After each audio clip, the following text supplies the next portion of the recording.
Llegó el momento de dialogar, de decir las cosas claras, tal y como son. Esto es Desde Mérida, un programa para platicar de temas sociales, políticos y económicos que interesan a nuestra ciudad, a nuestro estado y al país. Noticieros Cadena Raza presenta Desde Mérida con Bernardo Orlais y Rodrigo Menéndez. Desde Mérida, comenzamos. Muy buenos días, estamos transmitiendo desde Mérida para todos los radioescuchas de W Radio en el 90.9 de FM. El día de hoy se encuentra con nosotros en el estudio David Barrera Zavala, quien es el presidente del PRD en el estado de Yucatán. Saludo a mi amigo y colega Rodrigo Menéndez. Rodrigo, buenos días. Muy buenos días, Bernardo. Muy buenos días, David. Bienvenido acá al programa Desde Mérida. Bernardo, antes de comenzar, me gustaría hacer un comentario que me sorprendió, no por, bueno, a lo mejor sí también por quién es, la muerte del hijo del expresidente del PRI, Humberto Moreira, y digo sí por quién es, porque a pesar de que matan a muchísima gente en este país, y por el caso del narcotráfico más todavía, bueno, en este caso, como es el hijo de una persona, pues de un político público, pues bueno, a lo mejor por eso se sale más en medios y todo, pero es tremendo que en el estado de donde el papá fue gobernador, donde el tío es gobernador y todo, bueno, le matan al hijo allá. Digo, realmente está terrible. Mi sincero pésame a Humberto Moreira, que debe ser algo, bueno, no tengo ni palabras para explicar, ¿no? Así es, y me sumo al pésame que envías. Y bueno, lo que queda claro es que la situación en el país está muy complicada y que nos falta mucho que hacer, mucho que trabajar para tratar de volverlo a poner dentro del ámbito de las instituciones. Me dio muchísimo gusto que el gobierno federal se sume al gobierno estatal y dijeron, oye, entre los dos vamos a buscar a quien lo hizo, ¿no?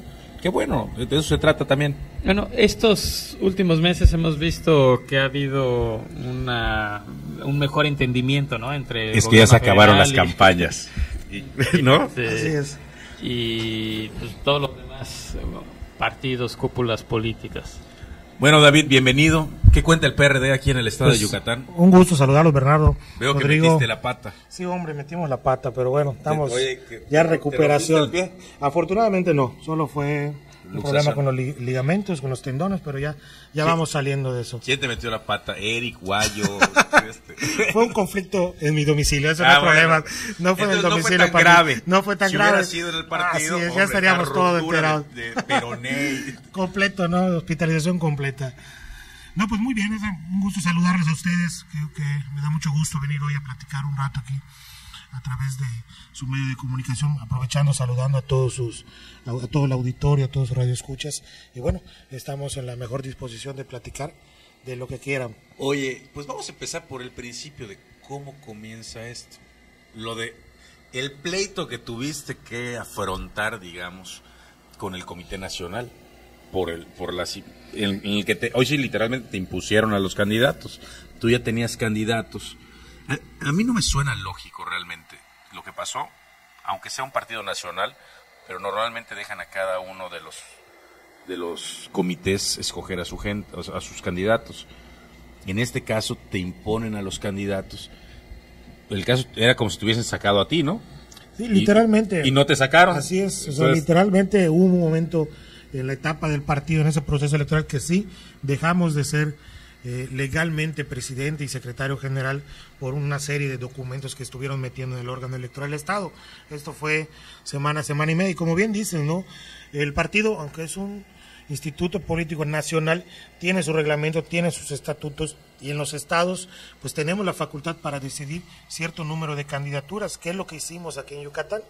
Nosotros, apegados al estatuto, nombramos a nuestro candidato a gobernador, nombramos a nuestros candidatos a los 106 municipios, nombramos a nuestros candidatos a diputados, y por una terquedad o necedad, yo diría, de los grupos del partido, vinieron y nos quisieron imponer, ¿no? A final de cuentas, sí, efectivamente imponen al candidato al gobierno del estado, imponen a la candidata a la alcaldía de Mérida, imponen a candidatos a diputados. A dos, ¿no? A dos en el distrito 12 y en el distrito 6, que ya había electo el Consejo Estatal, imponen al primer regidor pluri de Mérida, afortunadamente que ya tenías tú, que ya se tenía la lista completa aprobada por el Consejo de acuerdo a cómo está el estatuto, ¿no? Esto obviamente fue una ilegalidad lo que se hizo, y la prueba fue que el Tribunal Federal restituye los derechos en ese entonces del que era candidato al distrito 12, de que era candidato al distrito 6 de Mérida y del que era candidato a la regiduría de Mérida, ¿no?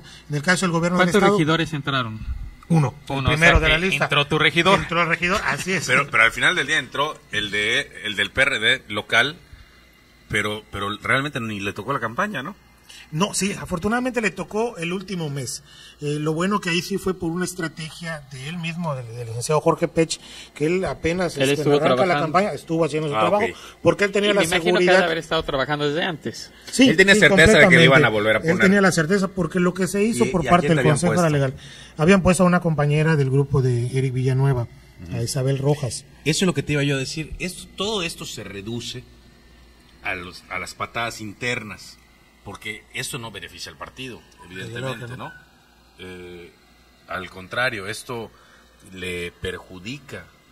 Pero bueno, no pudieron sentarse antes y platicarlo, decir, no hubo sí se pudo, no se quiso, ese es el problema. Mira, yo creo que es muy claro, ¿no? Efectivamente el PRD está conformado por grupos, por corrientes, por expresiones, pero creo que todo debe de ser en su justa dimensión. O sea, el que trabaja, el que ha hecho un trabajo constante, permanente, pues tiene derecho de aspirar a los cargos, ¿no? Y yo no concibo la idea de que en la mesa se logren los puestos, ¿no? Y eso es lo que el Consejo Estatal no permitió en su momento. La gente que había hecho la labor política, te pongo un ejemplo, en el distrito 12, el que hoy es diputado, Luis Manzanero, que era el que habían quitado de los 9 municipios que tiene ese distrito, él había trabajado para postular o proponer a 8 de los 9 municipios. Y digo, bueno, ese es su trabajo de él, ese se lo ha merecido, y bueno, creo que era justo que se le diera esa candidatura al distrito 12, sobre todo que era la que estaba en la competencia real. Pero además todos los partidos tienen, digamos, una cuota para colocar desde la mesa a su gente, ¿no? Que viene siendo los pluris. Así es, sí. Así es, y en ese sentido, bueno, pues no se respetó la decisión del Comité Estatal, del Consejo Estatal, que es el órgano máximo, y a final de cuentas vimos las consecuencias, ¿no? ¿Y las consecuencias fueron perder votos o no? Yo creo que sí, nuestras expectativas eran mayores. Hoy obtuvimos, afortunadamente logramos remontar.